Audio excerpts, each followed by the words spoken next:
அடுத்த கேள்வி இன்னொரு பக்கம் உண்டு. சமஸ்கிருதத்தில் பேசினாதான் கடவுளுக்கு கேள்வி கேட்குமா என்கிற கேள்வியே திராவிட கழகம் தான் கேட்குது. எந்த கடவுளை ஏற்றுக்கொண்டிருக்கிற அல்லது கடவுளுக்காகவே கட்சி நடத்துகிறோம் என்று சொல்லுகிற யாராவது அனைத்து ஜன அரசியல் கேட்டிருக்காங்களா? ஆர்எஸ்எஸ்ஓ பிஜேபியோ என்றைக்காவது இதை பற்றி பேசி இருக்கிறதா?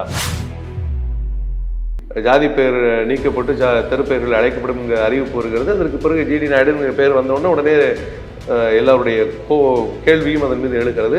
வரவேற்கிறோம், மகிழ்கிறோம்.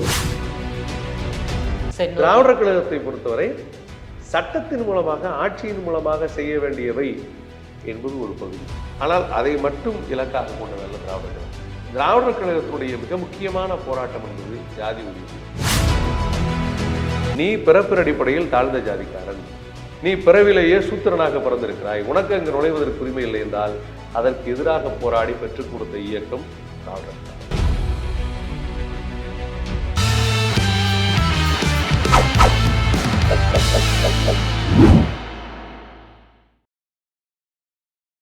ஜெம் டிவி நேயர்கள் அனைவருக்கும் வணக்கம். திராவிடர் கழகத்தின் துணை பொதுச் செயலாளர் பிரின்ஸ் NRS பெரியார் அவர்கள் நம்மோடு இணைந்துள்ளார். அவரிடம் விரிவாக விவாதிக்கலாம்.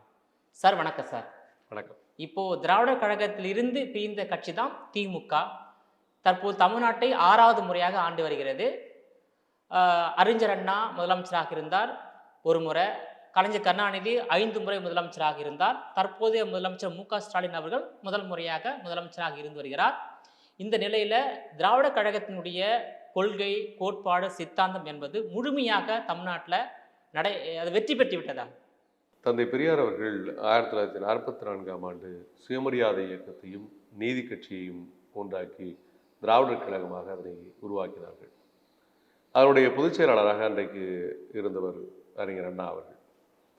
1949ஆம் ஆண்டு திராவிட முன்னேற்ற கழகம் உருவானது. நமக்கு தெரிஞ்ச வரலாறு. இன்றைக்கு 75 ஆண்டுகள் மிகச்சிறப்பாக அந்த கட்சி தமிழ்நாட்டில் மட்டுமல்ல, இந்திய அளவில் உரிமைக்கான ஒரு மிக முக்கியமான அரசியல் இயக்கமாக, இந்தியாவினுடைய ஆட்சி யாரிடம் இருக்க வேண்டும் என்பதை குறித்த தெளிவான பார்வையை முன்வைக்கக்கூடிய இயக்கமாக உருவாகி இருக்கிறது. இந்த 75 ஆண்டுகளில் ஒரு அரசியல் கட்சியாக 6 முறை தேர்தலில் வெற்றி பெற்றிருக்கிறது. 3 முதலமைச்சர்களை தந்திருக்கிறது. நீங்களே எடுத்து சொன்னதை போல இந்த காலகட்டங்களில் பேரறிஞர் அண்ணா அவர்கள் 2 ஆண்டுகள் தமிழ்நாட்டினுடைய முதலமைச்சராக இருந்தார்கள். இந்த 2 ஆண்டுகளில் மிக முக்கியமான முத்தான 3 சாதனைகளை அவர் அன்றைக்கு செய்தார். ஒன்று, தாய் திருநாட்டுக்கு தமிழ்நாடு என்று பெயர் சூட்டியது. அதுவரைக்கும் இது தலைநகரின் பெயரால் மெட்ராஸ் மாகாணம் என்று அழைக்கப்பட்டு வந்தது. தமிழ்நாடு என்று பெயர் வைப்பதற்கு நெடும் போராட்டம் நடத்த வேண்டியிருந்தது. அதை நிறைவேற்றி காட்டியது அறிஞர் அண்ணா அவர்கள். மற்றொன்று, இருமொழி கொள்கை. தமிழும் ஆங்கிலமும் தான் தமிழ்நாட்டில் ஆட்சி மொழிகளாக இருக்கும் என்கிற சட்டம். 3வது, சுயமரியாதை திருமணத்தை சட்டபூர்வமாக்குகிற ஒரு மிக முக்கியமான முன்னெடுப்பு. சுயமரியாதை திருமணத்தை சட்டபூர்வமாக்குகிற போதும் இனிமேல் என்று மட்டுமில்லாமல் இதுவரையிலும் நடைபெற்ற திருமணங்களும் சட்டப்படி செல்லுபடி ஆகும் என்பதை ஒரு ரெட்ராஸ்பெக்டிவ் எஃபெக்ட் கொடுத்து அதனை நிறைவேற்றியவர் அறிஞர் அண்ணா அவர்கள். மிக குறுகிய காலம்தான் அவரால் ஆட்சியில் இருக்க முடிந்தது. உடல்நிலை காரணமாக அவர்கள் மறைவுற்றார்கள். அதுக்கு பிறகு முத்தமிழறிஞர் கலைஞர் அவர்கள் 5 முறை ஆட்சி பொறுப்பில் இருந்திருக்கிறார். தமிழ்நாட்டினுடைய அரசியலை பொறுத்தவரை திராவிட இயக்கம் அடிப்படையில் சமூக நீதிக்காக தோன்றிய இயக்கம். சமூக நீதி என்பது வர்ணாசிரமத்தின் பெயரால், ஜாதியின் பெயரால், சனாதனத்தின் பெயரால் ஒடுக்கப்பட்டிருந்த மக்களுக்கு எல்லா உரிமைகளும் எல்லோருக்கும் கிடைக்க வேண்டும் என்பதை அடிப்படையாக கொண்டது. அனைவருக்கும் அனைத்தும், எல்லோருக்கும் எல்லாம். இதுதான் கல்வி, வேலை வாய்ப்பு, சமூக பொருளாதாரத்தில் எல்லா விஷயங்களையும் வேணும் அப்படிங்கிறது தான் திராவிட இயக்கத்தினுடைய அடிப்படை கொள்கை. அப்ப அதை நோக்கி தமிழ்நாட்டில் திராவிட முன்னேற்ற கழகம் மிகச்சரியான அடிகளை எடுத்து வைத்திருக்கிறது. தலைவர் கலைஞர் அவர்களுடைய காலத்தில் தான் இடஒதுக்கீடு அதிகப்படுத்தப்பட்டது. முதல் முறையாக காமராஜர் அவர்களுக்கு பிறகு இடஒதுக்கீடு அதிகப்படுத்தப்பட்டது. அனைத்து ஜாதியினரும் அர்ச்சகராக வேண்டும் என்கிற மிக முக்கியமான முன்னெடுப்பு 1970ஆம் ஆண்டு தந்தை பெரியார் அவர்கள் குரல் எழுப்பிய போது, அதற்காக போராட்டம் நடத்தப் போகிறேன் என்று அறிவித்ததற்கு பிறகு அன்றைக்கு முதலமைச்சராக இருந்த கலைஞர் அவர்கள் உங்களுடைய பிள்ளைகள் ஆட்சியில் இருக்கிற இந்த காலகட்டத்தில் நீங்கள் போராட்டத்தில் ஈடுபடுவது சரியல்ல. உங்கள் கொள்கைகளை நிறைவேற்றுவதற்காகத்தான் நாங்கள் இந்த ஆட்சிக்கே வந்திருக்கிறோம், நாங்களே சட்டம் இயற்றுகிறோம் என்று நிரூபித்தார். ஏன்னா பேரறிஞர் அண்ணா அவர்கள் 18 ஆண்டுகள் பிரிவுக்கு பிறகு தந்தை பெரியாரிடமிருந்து பிரிந்துவிட்டு 18 ஆண்டுகள் பிரிவுக்கு பிறகு வெற்றிக்கனியோடு தந்தை பெரியாரை சந்திக்கிறார். இப்படி சந்தித்ததற்கு பிறகு இந்த ஆட்சியை நீங்கள் வழிநடத்த வேண்டும் என்று கேட்கிறார். அதோடு மட்டுமல்லாமல் சட்டமன்றத்தில் தந்தை பெரியாருக்கு தியாகிகள் மானியம் வழங்கப்படுமா என்று இன்றைக்கு திராவிட முன்னேற்றக் கழக உறுப்பினரான முனுஆதி அவர்கள் கேட்டபோது அதுக்கு பதில் சொல்கிறப்ப அறிஞர் அண்ணா அவர்கள் சொல்லுகிறார், தியாகிகள் மானியம் அல்ல, இந்த ஆட்சியே தந்தை பெரியாருக்கு காணிக்கை என்று சொல்கிறார். சொன்னதைத்தான் அவர் செய்து காட்டினார். அதே போல தலைவர் கலைஞர் அவர்களும் இது 3ஆம் தர ஆட்சி என்று அன்றைக்கு கண்டே விமர்சித்த போது, இது 3ஆம் தர ஆட்சி அல்ல, 4ஆம் தர ஆட்சி, சூத்திரர்களுக்கான ஆட்சி, பஞ்சமர்களுக்கான ஆட்சி என்று சட்டமன்றத்தில் பதிவு செய்வர் கலைஞர். சொன்னதோடு மட்டுமல்லாமல் எவ்வற்றிலெல்லாம் தந்தை பெரியாருடைய கொள்கைகளை நடைமுறைப்படுத்த முடியுமோ எல்லாவற்றிலும் அதற்கான அடித்தளம் இட்டு வருவார். அனைத்து ஜன அரசியரை பற்றி சொன்னார். நெடுங்காலமாக தம்மிடமிருந்து பறிக்கப்பட்ட உரிமையை மீட்டு கொண்டு வருகிற மிகப்பெரிய போராட்டம், பல்லாயிரம் ஆண்டு கால போராட்டம். அந்த போராட்டத்தை 1970 அவர் சட்டமாக்குகிறார். பிறகு நீண்ட நெடிய போராட்டம் 50 ஆண்டு காலம் சட்டமன்றங்களிலே, நீதிமன்றங்களிலே, நீதிமன்றங்களிலே நடைபெற்றிருக்கிறது. 2015ஆம் ஆண்டு அதற்கான சட்டம் வந்தாலும் கூட, சட்டம் செல்லுபடியாகும் என்று உச்சநீதிமன்றத்தால் தீர்ப்பு வழங்கப்பட்டாலும் கூட, அதை நடைமுறைப்படுத்துவதற்கு மீண்டும் ஒரு திராவிட முன்னேற்ற கழக ஆட்சி 2021ஆம் ஆண்டு தளபதி மு க ஸ்டாலின் அவர்களுடைய தலைமையிலே வர வேண்டியிருந்தது. பெண்களை பள்ளிக்கூடங்கள் அனைத்திலும் ஆசிரியர்களாக நியமிக்க வேண்டும் என்று தந்தை பெரியார் சொன்னார். இராணுவங்களிலேயும் காவல்துறையிலேயும் பெண்கள் அதிகளவில் சேர்க்கப்பட வேண்டும் என்று சொன்னார். இன்னைக்கு 1929 அதை முதன்முறையாக இந்தியாவில் நடைமுறைப்படுத்தியது முத்தமிழறிஞர் கலைஞர்களுடைய ஆட்சி. பெண்களுக்கு சொத்துரிமை வேண்டும் என்று தந்தை பெரியார் போராடினார்.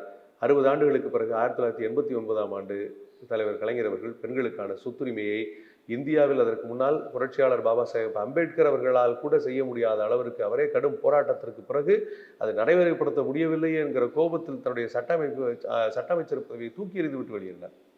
ஆனால் அப்படிப்பட்ட ஒரு போராட்டத்திற்கு ஒரு பதவியை, ஒரு பிரச்சனையை 1989ஆம் ஆண்டு டாக்டர் கலைஞர் அவர்கள் செய்து காட்டினார்கள். சமத்துவம் உருவாக்கியது தலைவர் கலைஞர். திருக்குறளுக்கு மிக முக்கியத்துவம் தருகிற அத்தனை வேலைகளையும் செய்தது தலைவர் கலைஞர் அவர்கள். இன்னும் சொல்ல போனால் சித்திரையில் தமிழ் புத்தாண்டு முதல் நாள் தான் என்று அறிவிக்கை செய்தவரும் அவர்தான். 1-2 அல்ல, ஏராளமான திட்டங்களை, சமூக நீதிக்கான அடிப்படைகளை திராவிட முன்னேற்ற கழகம் மிகச் சரியான அளவில் தமிழ்நாட்டில் முன்னெடுத்திருக்கிறது. கல்வியை இன்றைக்கு பரவலாக எல்லா மட்டங்களிலும் கொண்டு போய் சேர்த்திருக்கிறோம். உயர்கல்வியிலே உச்சநிலையை தொடுவதற்கான வாய்ப்பை பெற்றிருக்கிறோம். ஜிஇஆர் எனப்படக்கூடிய கிராஸ் என்ரோல்மெண்ட் ரேஷியோவில் இந்தியாவின் சராசரி 26 என்றால் தமிழ்நாட்டின் சராசரி 52. இந்த வளர்ச்சிக்கு திராவிட முன்னேற்ற கழக ஆட்சிகள் நடத்தி போட்டு வைத்திருக்கிற அடிப்படை காரணமானது. கல்வி புலத்தில் பெருந்தலைவர் காமராஜர் அவர்கள் அன்றைக்கு பள்ளிக்கல்வியை அனைவருக்குமானதாக்கினார். அதற்கு தந்தை பெரியாருடைய உந்துதல் காரணம். அந்த பாதையில் தொடர்ச்சியாக இன்றைக்கு திராவிட முன்னேற்ற கழகம் அடுத்தடுத்த படிநிலைகளை கட்டியது. அப்போ இன்றைக்கு இருக்கிற தமிழ்நாட்டினுடைய கல்வி, வேலைவாய்ப்பு, பெண்கள் முன்னுரிமை, பெண்களுக்கான உரிமை, தொழில் வளர்ச்சி, தமிழ்நாட்டினுடைய அனைத்து மாவட்டங்களும் சமமான அளவில் வளர்ச்சியை பெறக்கூடிய வாய்ப்பு, எல்லா தரப்பு மக்களுக்கும், சிறுபான்மையின் உட்பட அனைத்து தரப்பு மக்களுக்குமான உரிமை, இவை அனைத்தும் திராவிட முன்னேற்ற கழகத்தினுடைய சாதனைகள். இவற்றைத்தான் திராவிடர் கழகம் தொடர்ச்சியாக வலியுறுத்தி வந்தது. திராவிடர் கழகத்தை பொறுத்தவரை சட்டத்தின் மூலமாக, ஆட்சியின் மூலமாக செய்ய வேண்டியவை என்பது ஒரு பகுதி. ஆனால் அதை மட்டும் இலக்காக கொண்டதல்ல திராவிடர் கழகம். திராவிடர் கழகத்தினுடைய மிக முக்கியமான போராட்டம் என்பது ஜாதி ஒழிப்பு, பெண்ணடிமை ஒழிப்பு, கடவுள் மத மூட நம்பிக்கை ஒழிப்பு. இவையெல்லாம் சட்டம் போட்டு நிறைவேற்றக்கூடியவை அல்ல. ஒரு அரசால் சட்டம் போட்டு பெண்களுக்கான கல்வி உரிமையை கொடுக்க முடியும், பெண்களுக்கான இடஒதுக்கீட்டு கொடுக்க முடியும், அரசியலில், வேலைவாய்ப்பில் அனைத்திலும் இடஒதுக்கீட்டை கொடுத்தவர்களை முன்னேற்ற முடியும், கல்விக்கான வாய்ப்புகளை உருவாக்க முடியும், தொழில் வளர்ச்சியை உருவாக்க முடியும், ஜாதி பாகுபாடு இல்லாமல் எல்லோருக்கும் எல்லாம் கிடைக்கக்கூடிய வாய்ப்புகளை உருவாக்க முடியும். ஆனால் இந்த ஜாதி என்பது இருக்கிறது ஏறத்தாழ 2000 ஆண்டுகளாக மனித மூளைக்குள்ளே படிந்திருக்கிற அழுக்கு, மனித மூளைக்குள்ளே படிந்திருக்கிற வைரஸ். இந்த வைரஸை ஒழிப்பதற்கு தொடர்ச்சியான பிரச்சாரம் அவசியம். ஒரு பிரச்சனையை மக்கள் புரிந்து கொண்டால்தான் இது ஏன் அப்படின்னு எல்லாரையும் படிக்க வைங்கன்னு பெண்களுக்கான பள்ளிக்கூடம் அப்போ தான் நடந்தது. பள்ளிக்கூடத்தில் பெண்கள் படிக்கக்கூடாதுன்னு யாரும் சொல்லலையே, ஆனால் பெண்களை படிக்க அனுப்பவில்லை. அப்போ படிக்க வைப்பதற்கான மனநிலையை உருவாக்குகிற பணியை திராவிடர் கழகம் பிரச்சாரத்தின் மூலமாக செய்யும். போராடக்கூடிய வாய்ப்பை இன்றைக்கு திராவிட முன்னேற்ற கழகம் குறைத்திருக்கிறது. இன்றைக்கு யாருக்கு எதிராக போராட வேண்டியது இருக்கிறதுனா ஒன்றிய அரசுக்கு எதிராக போராட வேண்டியது இருக்கிறது. ஆனால் ஒரு மாநில அரசிடமிருந்து நாம் பெற வேண்டியவைகளை வேண்டுகோள் மூலமாக பெறக்கூடிய வாய்ப்பை இன்றைக்கு திராவிட முன்னேற்ற கழகம் உருவாக்கி இருக்கிறது. எனவே ஜாதி ஒழிப்பில், பெண்ணடிமை ஒழிப்பில், மூடநம்பிக்கை ஒழிப்பில் மக்களிடம் தொடர்ச்சியாக நாங்கள் பேச வேண்டியது இருக்கிறது. தொடர்ச்சியாக பரப்புரை செய்து கொண்டே இருக்கிறோம். தந்தை பெரியாருடைய காலத்தில் தொடங்கி இன்றைக்கு வரைக்கும் அதற்கான பரப்புரை எல்லா மட்டங்களிலேயும் நடைபெற்றுக் கொண்டிருக்கிறது. அந்த பணிகளை திராவிடர் கழகம் தொடர்ச்சியாக முன்னெடுக்கும். இதற்கு பக்கபலமாக எவையெல்லாம் அரசு ரீதியாக செயல்பட வேண்டுமோ அவையெல்லாம் இன்றைக்கு அரசாக திராவிட முன்னேற்ற கழகம் வலுப்படுத்தி கொடுத்திருக்கிறது, சட்டமாக்கி கொடுத்திருக்கிறது, திட்டங்களாக்கி இருக்கிறது. வெற்றிக்கணிகளை இன்றைக்கு நாம் கண்முன்ன பார்க்கிறோம். இப்போ திராவிட கொள்கை, அதே போல வந்து திமுக கொள்கை வந்து கடவுள் மறுப்பு கொள்கை தான். ஆனா அந்த அனைத்து ஜாதியிலும் அர்ச்சகர் ஆகலாம் என்ற திட்டத்தை திராவிட கழகம் எப்படி பார்க்கிறது? திராவிடர் கழகத்தினுடைய கொள்கை கடவுள் மறுப்பு. திராவிட முன்னேற்ற கழகம் அதை கொள்கையாக அறிவிக்கக்கூடிய இயக்கம் அல்ல. அது ஒரு அரசியல் கட்சி. அதனால அவங்க அதை கொள்கையெல்லாம் அறிவிக்க மாட்டாங்க. திராவிடர் கழகம் தெளிவான கடவுள் மறுப்பு இயக்கம். இப்போ உங்களுக்கு கேள்வி நியாயமானது. உங்களுக்கு தான் கடவுள் நம்பிக்கையே இல்லை, நீங்கள் அனைத்து ஜாதியினரும் அர்ச்சகராகணும்னு ஏன் கவலைப்படுறீங்க அப்படின்னு ஒரு கேள்வி கேட்கலாம். கடவுள் மறுப்பு பேசுகிற அந்த இயக்கம் தான், கடவுள் மறுப்பு பேசிய தலைவர் தந்தை பெரியார் தான் கோயிலுக்குள் எல்லா ஜாதியினரையும் அனுமதிக்க வேண்டும் என்பதற்கான போராட்டத்தை முன்னெடுத்தவர். இப்போ கோயிலுக்குள்ளே எல்லா ஜாதியினரும் முன்னெடுக்க எல்லாரும் உள்ளே போகிறதுக்கான அனுமதி வேண்டும் என்பது, எல்லோரும் போய் வழிபட வேண்டும் என்கிற நோக்கமா என்றால் அவருக்கு நம்பிக்கை இருக்கிறது. ஆனால் அவர் எதன் வாயிலாக தடுக்கப்படுகிறார், எதன் பேரால் தடுக்கப்படுகிறார் என்றால், நீ இந்த ஜாதிக்காரன் அதனால் நீ கோயிலுக்குள்ளே போகக்கூடாது, நீ பெண்ணாக இருக்கிறாய் அதனால் நீ கோயிலுக்குள்ளே போகக்கூடாது என்று அவருடைய பிறப்பு அடிப்படையில் அவருக்குள்ள உரிமை மறுக்கப்படுகிறது என்றால் அங்கே முதல் களத்தில் திராவிடர் கழகம் முன்னிற்கும். தந்தை பெரியார் காங்கிரஸ் இயக்கத்தில் இருக்கிற போது வைக்கம் போராட்டத்தில் அதைத்தான் செய்து காட்டினார். பிறகு சுயமரியாதை இயக்கம் தொடங்கிய போது திருவண்ணாமலையை தொடங்கி திருச்சி, மயிலாடுதுறை, ஈரோடு என்று ஒவ்வொரு நகரங்களிலும் கோயில் நுழைவுக்கான போராட்டத்தை சுயமரியாதை இயக்கம் முன்னெடுத்தது. அது கடவுள் மறுப்பை, நாத்திகத்தை, பகுத்தறிவை பேசக்கூடிய இயக்கம்தான். ஆனால் அது உள்ள போகிற உரிமை எனக்கு இல்லை, என் சகோதரனுக்கு இருக்கு, என் சகோதரிக்கு இருக்கு, என் சொந்தக்காரன் இருக்கு, அண்ணன் தம்பி இருக்கு, நண்பர்களுக்கு இருக்கு. அவர்களுக்கு எதன் அடிப்படையில் மறுக்கப்படுகிறது? நீ பிறப்பின் அடிப்படையில் தாழ்ந்த ஜாதிக்காரன், நீ பிறவிலேயே சூத்திரனாக பிறந்திருக்கிறாய், உனக்கு அங்கு நுழைவதற்கு உரிமை இல்லை என்றால் அதற்கு எதிராக போராடி பெற்றுக் கொடுத்த இயக்கம் திராவிடர் கழகம், சுயமரியாதை இயக்கம்.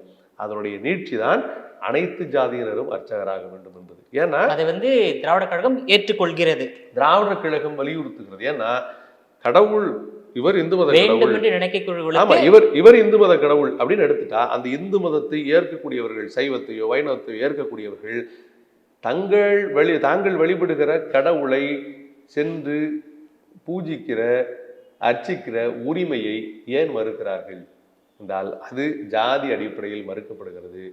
ஜாதி ஒழிப்பை முன்னிறுத்துகிற அந்த இயக்கம் அனைத்து ஜாதியினருக்கும் அர்ச்சகராகக்கூடிய உரிமை உண்டு என்று சொன்னது. அப்ப என்ன சொன்னாங்க? இல்லை அதுக்கு மந்திரம் தெரியணும்னாங்க, படிச்சுக்கிறோம். சமஸ்கிருதம் தெரியணும், படிச்சுக்கிறோம். அடுத்த கேள்வி இன்னொரு பக்கம் உண்டு. சமஸ்கிருதத்தில் பேசினாதான் கடவுளுக்கு கேள்வி கேட்குமா என்கிற கேள்வியே திராவிட கழகம் தான் கேட்குது, பகுத்தறிவாளர்கள் கேட்கிறார்கள். சமஸ்கிருதம் மட்டும்தான் கடவுளுக்கு தெரியும் அப்படின்னா அப்போ கடவுள் ஒரு லாங்குவேஜ் மட்டும்தான் அவருக்கு தெரியுமாங்கிற கேள்வியை நம்ம வைக்கிறோம். ஆனால் அதே நேரத்தில் அதுதான் அதுக்கான தகுதி என்று சொன்னால் அதையும் கற்றுக்கொள்ள எங்களுடைய மாணவர்கள் தயார். ஆகமத்தின் அடிப்படையில் அனைத்தையும் கற்றுக்கொள்வதற்கு அவர்கள் தயார். அப்போ பயிற்சி பெற்றதற்கு பிறகு, அதற்கான தகுதியை பெற்றதற்கு பிறகு அவர்கள் அனுமதிக்கப்பட வேண்டும் அல்லவா? அனுமதிக்கப்பட வேண்டும் என்பதை வலியுறுத்துவது திராவிடர் கழகத்தினுடைய பணி. அதை வலியுறுத்தினோம், சட்ட ரீதியாக போராடினோம், உயர்நீதிமன்றம், உச்ச நீதிமன்றம் என்று எல்லா இடங்களுக்கும் சென்றோம். இன்றைக்கு அதில் வெற்றி கொடியை நாட்டியிருக்கிறோம். 22 பேருக்கு இன்றைக்கு அனைத்து ஜாதியினர் அர்ச்சகர் திட்டத்திலே பயிற்சி பெற்ற மாணவர்களுக்கு அந்த வாய்ப்பு கிடைத்திருக்கிறது. சூத்திரர்கள், பஞ்சமர்கள் என்று ஒடுக்கப்பட்ட மக்கள் இன்றைக்கு கோயில் கருவறைக்குள்ளே சென்று தாங்கள் வழிபடுகிற கடவுளை பூஜிக்கிற வாய்ப்பை பெற்றிருக்கிறார்கள். இது திராவிடர் கழகத்தினுடைய வெற்றி. எந்த கடவுளை ஏற்றுக்கொண்டிருக்கிற அல்லது கடவுளுக்காகவே கட்சி நடத்துகிறோம் என்று சொல்லுகிற யாராவது அனைத்து ஜன அரசியல் கேட்டிருக்காங்களா? ஆர்எஸ்எஸ்ஓ பிஜேபியோ என்றைக்காவது இதை பற்றி பேசி இருக்கிறதா? அவர்கள் ஒரு குறிப்பிட்ட வகுப்பாருக்கான உயர் வகுப்பாருக்கான கட்சியாக இருக்கிறார்கள். திராவிடர் கழகம் எல்லோருக்குமான இயக்கமாக இருக்கிறது. சார், இப்போ தமிழ்நாட்டில் தெருக்களுக்கு, சாலைகளுக்கு, அதே போல் ஊர்களுக்கு ஜாதி பெயர் இருக்கக்கூடாதுன்னு ஒரு அரசாணையை தமிழக அரசு வெளியிட்டுள்ளது. ஆனால் கோவையில் ஜிடி நாயுடு என்ற ஒரு மேம்பாலம் திறக்கப்பட்டுள்ளது. இது முரண்பாடா இல்லைங்களா? இல்லை, மேலோட்டமாக பார்க்குற போது அப்படி தோணலாம். உண்மைதான், நம்ம மறுக்கல. நாயுடு என்பது ஒரு ஜாதி பெயர் தான் இன்றைக்கு பார்க்கப்படுகிறது, மறுப்பில்லை. ஆனால் தந்தை பெரியார் அவர்களுடைய இயக்கம் இன்றைக்கு ஜாதி பெயர் வேண்டாம் என்று சொல்லுகிற அளவிற்கு தமிழ்நாடு முன்னேறி இருக்கிறது இல்லையா? 1929 செங்கல்பட்டில் நடைபெற்ற சுயமரியாதை இயக்கத்தினுடைய முதல் மாநாட்டில் தந்தை பெரியார் ஒரு தீர்மானம் நிறைவேற்றுகிறார். ஒவ்வொருவரும் தங்களுடைய பெயருக்கு பின்னால் இருக்கிற ஜாதி பெயர் ஒட்டை நீக்கிக் கொள்ள வேண்டும் என்பது அந்த தீர்மானத்தில் சொல்லப்படுகிறது. அதை வேண்டுகோளாக முன்வைக்கிறார். படிப்படியாக இன்றைக்கு தமிழ்நாடு அதை அடைந்திருக்கிறது. அதனுடைய அடுத்த கட்டமாகத்தான், நீட்சியாகத்தான் ஜாதி பெயர்களை நீக்கலாம் என்கிற அளவிற்கு நாம் முன்னேறி இருக்கிறோம். நேரடியாகவே இங்கே எப்படி வாழ்விடங்கள் இருந்தன என்றால், இந்த ஜாதிக்கு இந்த தெரு, இந்த ஜாதிக்கு இந்த தெருன்னு இருந்துச்சு. நீங்க பார்க்கலாம், இன்னைக்கும் பல இடங்கள்ல வன்னியர் தெரு, கோனார் தெரு, நாடார் தெரு, செட்டியார் தெரு என்று இருக்கக்கூடிய பெயர்கள் இருக்கின்றன. எனவே இவற்றையெல்லாம் நீக்க வேண்டும் என்பதுதான் அதில் இருக்கக்கூடிய முதல் திட்டம். இது இன்றல்ல, தந்தை பெரியாருடைய 100ஆண்டு விழாவை ஒட்டி எம்ஜிஆர் அரசும் இத்தகைய ஆணையை போட்டிருக்கிறது. தெருக்கள் இருக்கிற ஜாதி பெயரை நீக்க வேண்டும் என்று. அதை இன்றைக்கு இன்றைய அரசு இன்னும் ஆழமாக அதை வலியுறுத்துகிறது. ஏன்னா நம்ம காலனி என்கிற பெயரை நீக்க வேண்டும் என்று தமிழ்நாடு அரசு நீக்கியிருக்குது. இந்த காலனி என்கிற சொல் அது தமிழ் சொல் அல்ல, சமஸ்கிருத சொல் அல்ல. ஆனால் இந்த சமஸ்கிருதம் வலியுறுத்திய, வர்ணாசிரமம் வலியுறுத்திய ஜாதியை மீண்டும் நினைவூட்டுகிற பெயராக இன்றைக்கு மாறி போயிருக்கிறது. பொதுவாக காலனி என்பது கிராமப்புறங்களிலோ பிற இடங்களிலும் சிற்றூர்களிலும் ஒடுக்கப்பட்ட மக்கள் வசிக்கிற பகுதி என்பதாக சொல்லப்படுவதும், காலனி மக்கள் என்று இழிவுபடுத்துவதற்காக பார்க்கிறதும், அடையாளப்படுத்துவதற்கான முயற்சியை தடுக்க வேண்டும் என்பதற்காக அந்த பெயரை பயன்படுத்த வேண்டாம் என்று தமிழ்நாடு அரசு முடிவு செய்திருக்கிறது. அப்படித்தான் இந்த ஜாதி பெயர் நீக்கம் என்பதும் முதல் கட்டமாக செய்திருக்கிறார்கள். அதில் இப்போ பெயரோடு இருக்கிற ஜாதி பெயர்களை நாம் ஒழித்து விடுகிறோம். வாவு சிதம்பரம் பிள்ளை என்று ஒரு காலத்தில் அழைக்கப்பட்டிருந்தவர்கள் இன்றைக்கு சிதம்பரனார், வஉசி என்றாலோ சிதம்பரனார் என்றாலோ நம்மால் புரிந்து கொள்ள முடியும். மிக எளிமையாக நாம் அதை கொஞ்சம் கொஞ்சமாக சர்பிட்டி தியாகராய செட்டின்னு ஒரு காலத்தில் சொல்லிட்டு இருந்தாங்க. இல்லை, தியாகராயர் தான் என்று திராவிடர் கழகம் அழுத்தி சொல்லுகிறது, சுயமரியாதைக்கு அழுத்தி சொன்னது. இன்றைக்கு சர்பிட்டி தியாகராயர் என்று சொன்னால் நினைவு கூறும், சி நடேசனார் நினைவு கூறும். அப்போ எல்லோருடைய பெயருக்கு பின்னாலும் இருந்தது, கூடுமானவரை பெயர்களோடு இருந்ததெல்லாம் மாற்றியாச்சு. ஆனால் சிலருடைய பெயருக்கு பின்னால் அது பெயருக்கு பின்னால் என்று இல்லாமல் இனிஷியலுக்கு பின்னால் என்று மாறி இருக்கிறது. இப்போ ஜிடி நாயுடு அப்படியான ஒரு சூழல் தான். அவர் கோ துரைசாமின்னு சொன்னால் யாருக்கும் தெரியாத அளவிற்கு அவர் ஜிடி என்கிற அந்த இனிஷியல், அவர் தாமோதரன் தான். அந்த ஜி தாமோதரன் என்று சொன்னால் யாருக்கும் தெரியாத அளவிற்கு ஜிடி நாயுடுவாகவே பழக்கப்பட்டு போயிருக்கு. நாயுடு என்பது ஒரு ஜாதி பேர். நம்ம ஜி.கே. மூப்பனார், மக்கள் தலைவர் ஜி.கே. மூப்பனார் சொல்றோம்.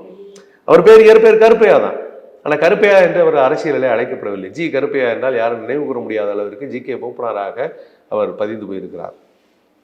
சில வேளைகளில் எல்லா விதிகளுக்கும் சில விலக்குகள் உண்டு என்பதை போல இது இதே எல்லா இடங்களையும் பின்பற்ற வேண்டும் என்று தமிழ்நாடு அரசு சொல்லவில்லை.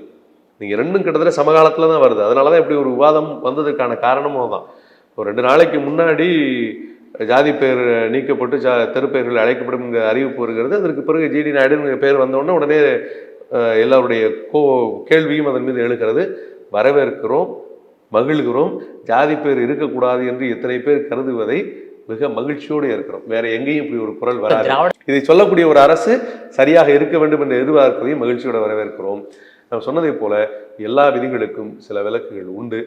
இப்போ ஜி.கே. மூப்பனாரை வேற எப்படி யாராலையும் நினைவுபடுத்த முடியாது. அப்படி ஒரு ஜிடி நாயுடு, டி.எம். நாயர், இப்போ தியாகராய செட்டியில் இருக்கிற செட்டியை கட் பண்ணவங்க, நடேச முதலியாரில் இருக்கிற முதலியாரை கட் பண்ணவங்க, அப்பன்னா திராவிட இயக்கம் டி.எம். நாயரை வேற அடையாளப்படுத்த முடியல.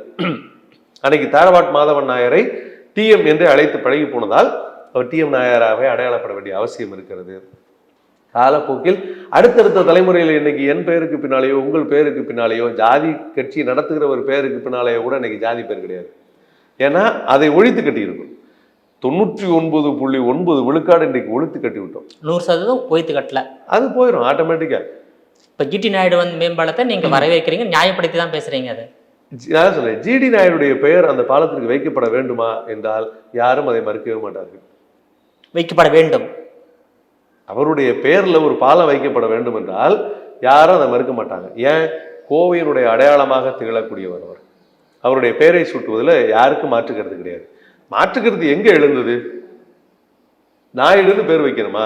ஜிடி நாயுடு, ஜிடி பாலம்னே வச்சிருக்கலாமே, அல்லது துரைசாமி பாலம்னு வச்சிருக்கலாமே, அல்லது இதுதான் எல்லாருடைய கேள்வியா இருந்தது. அவர் அப்படியே நினைவு கூறப்பட்டிருக்கிறார் இவ்வளவு காலமும் என்கிற காரணத்தால் வைக்கப்பட்டிருக்கிறது. நான் சொன்னதுதான், ஏற்கனவே சில விதிகளுக்கு விலக்குகள் உண்டு, ஆனால் விலக்குகளே விதிகளாக ஆக முடியாது. இப்போ புதுக்கோட்டை மாவட்டம் வேங்க வயலில் குடிநீர்ல மலத்தை கலந்த விஷயம் நடந்து ஏற்கனவே பல ஆண்டுகள், 2 ஆண்டுகள் தாண்டி விட்டது. அதில் ஏன் குற்றவாளிகள் இதுவரை தண்டிக்கப்படலை? இந்த விஷயத்துல திராவிட கழகத்தினுடைய நிலைப்பாடு என்ன? வேங்கை வயலில் மட்டுமல்ல, மிக மோசமான ஜாதி வெறி பிடித்த நிகழ்வுகள் பல இடங்களில் நிகழ்கின்றன. 1, 2 அல்ல. இன்றைக்கு ஜாதி ரீதியான தீண்டாமை அரசியல் சட்டப்படி ஒழிக்கப்பட்டிருக்கிறது. அரசியல் சட்டத்தை நாம் ஏற்றுக்கொண்டு 75 ஆண்டுகள் இன்றைக்கு நிறைவேற்றிருக்கின்றன இந்தியா முழுமைக்கும். ஆனாலும் இன்றைக்கும் அந்த தீண்டாமை இருக்கிறது. அப்ப தீண்டாமை மட்டும் ஒழிய வேண்டும் என்று கருதினால் ஒருபொழுதும் ஒழியாது. ஏனால் அதை விளைவிக்கிற வைரஸ், தீண்டாமை என்பது விளைவு, அது காய்ச்சல் மாதிரி, நோய் மாதிரி. அந்த நோயை உருவாக்குகிற வைரஸ் ஜாதி. ஜாதியை ஒழிக்காமல் தீண்டாமை கொடுமையை ஒழிக்க முடியுமா என்றால் நிச்சயமாக ஒழிக்க முடியாது. திராவிடர் கழகம் எதை வலியுறுத்துகிறது? ஜாதி ஒழிக்கப்பட்டது, ஜாதியை பின்பற்றுவது சட்டப்படி குற்றம் என்று இந்திய அரசியலமைப்பு சட்டம் ஏற்க வேண்டும், சட்டம் திருத்தப்பட வேண்டும் என்று திராவிடர் கழகம் வலியுறுத்துகிறது. நாங்கள் கோர்லேயே போகிறோம், நீங்கள் கீழே எல்லாம் கோர்லேயே போகிறோம். சரி, அதற்காக தீண்டாமை அதுவரை ஏற்க முடியுமானா இல்லை. எல்லா விதமான தீண்டாமை கொடுமைகளுக்கும் எதிராக திராவிடர் கழகம் தொடர்ச்சியாக போராடுகிறது, குரல் கொடுக்கிறது. தீண்டாமை சோறாக இருந்தாலும் சரி, ஆணவ படுகொலையாக இருந்தாலும் சரி. ஏன்னா அண்மையில் நீங்கள் பார்க்கலாம், ஆணவ படுகொலையை தடுக்கிற சட்டம் வேண்டும் என்று தொடர்ச்சியாக வலியுறுத்தி வந்தோம். சுயமரியாதை இயக்கத்தினுடைய 100ஆண்டு விழாவில் அதை மீண்டும் ஒரு முறை தீர்மானமாக நிறைவேற்றி முதலமைச்சர் அவர்களிடம் திராவிடர் கழகத்தினுடைய தலைவர் ஐயா ஆசிரியர் வீரமணி அவர்கள் வழங்கியதற்கு பிறகு அடுத்த சில நாட்களிலேயே அதற்கான சட்டத்தை உருவாக்குவதற்கான ஆணையத்தை முதலமைச்சர் அமைக்கிறார். 13 நாட்கள் கூட இடைவெளி கிடையாது, உடனடியாக அமைக்கிறார். அப்ப இது எல்லாமே தீண்டாமைக்கு எதிரான, ஜாதி கொடுமைகளுக்கு எதிரான திராவிடர் கழகத்தினுடைய முன்னெடுப்புகளுடைய விளைச்சல் தான்.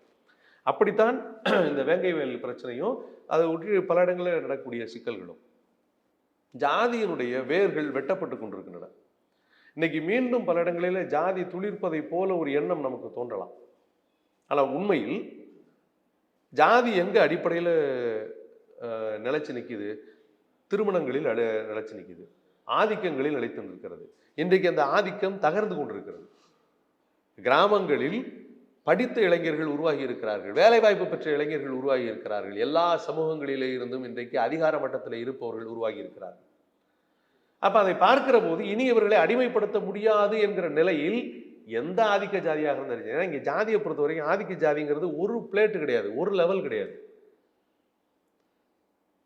99 இடத்துல இருக்கிற ஒருத்தரை 98வது இடத்துல இருக்கிறவர் எனக்கு அவன் கீழ் ஜாதின்னு நினைக்கிறாரு. அதுதான் ஜாதியினுடைய வெற்றி. உலகம் முழுக்க பணக்காரன் ஏழைன்னா இவன் பணக்காரன் இவன் ஏழைன்னு 2ஆ பிரிச்சிடலாம். ஆனால் ஜாதியை பொறுத்த வரைக்கும் அது ஒரு படிக்கட்டு முறை என்று நம்முடைய அண்ணல் அம்பேத்கர் அவர்கள் சொல்வார், படிக்கட்டு ஜாதி முறைன்னு. இங்க எல்லாம் என்ன நினைக்கிறான்னா, எனக்கு கீழே இவன், அவனுக்கு கீழே அவன், அவனுக்கு கீழே அவன். அப்ப இவன் என்னன்னா, நான் என்னைய 4 பேர் உதைக்கிறாங்கிறது பிரச்சனை இல்லை, நான் உதைக்கிறதுக்கு 4 பேர் இருக்கானா என்பதுதான் ஜாதியினுடைய வெற்றி. இவ்வளவு காலமும் அது தக்க வைக்கப்பட்டு கொண்டிருப்பது இதனால்தான். அப்ப இங்க இந்த ஆதிக்கம் இனி நடக்காது என்கிற உண்மையை புரிந்து கொள்ள தொடங்கி இருக்கிறார்கள். அப்ப அதனுடைய விளைவாகத்தான் ஒரு எரிச்சல் வருகிறது, நடவடிக்கைகள் ஏதோ எடுக்க முயற்சிக்கிறார்கள். இவை எல்லாவற்றுக்கும் எதிராக நாம் தொடர்ச்சியாக போராட வேண்டும், அதில் வெற்றி பெற்று கொண்டே இருக்கிறோம். வேங்கைவேல், குறிப்பாக இந்த வேங்கைவேல் விஷயத்தை பொறுத்த வரைக்கும் அது தொடர்பான வழக்கு, அதற்கான விசாரணை நடைபெற்று ஒரு குற்றப்பத்திரிகை தாக்கல் செய்யப்பட்டிருக்கிறது. அந்த குற்றப்பத்திரிகையில் சொல்லப்பட்டிருக்கிற தகவல்கள், அதற்கு எதிராக கருத்து சொல்பவர்களுடைய வாதங்கள் இரண்டும் நடப்பதற்கு நீதிமன்றத்திலே வாய்ப்பு இருக்கிறது. எனவே அந்த வழக்கு நடந்து கொண்டிருக்கிற சூழலில் வழக்கினுடைய தீர்ப்பு, முழுமையான விசாரணையுடைய அறிக்கை இவற்றையெல்லாம் வைத்து தான் நம்ம அதை முடிவு பண்ண முடியும். யார் குற்றவாளிகளாக இருந்தாலும், சமூகத்தின் அமைதியை குலைக்கக்கூடியவர்கள் எத்தகையவர்களாக இருந்தாலும் அவர்கள் மீது கடுமையான நடவடிக்கை எடுக்கப்பட வேண்டும் என்பதில் நமக்கு மாற்று கருத்து இல்லை. அந்த விசாரணை சரியாக நடந்து கொண்டிருக்கிறது, அறிவியல் ரீதியாக நடந்து கொண்டிருக்கிறது என்பதை திராவிடர் கழகம் இருக்கிறது. உங்களோட விரிவான தகவலுக்கு ரொம்ப நன்றி சார். நன்றி.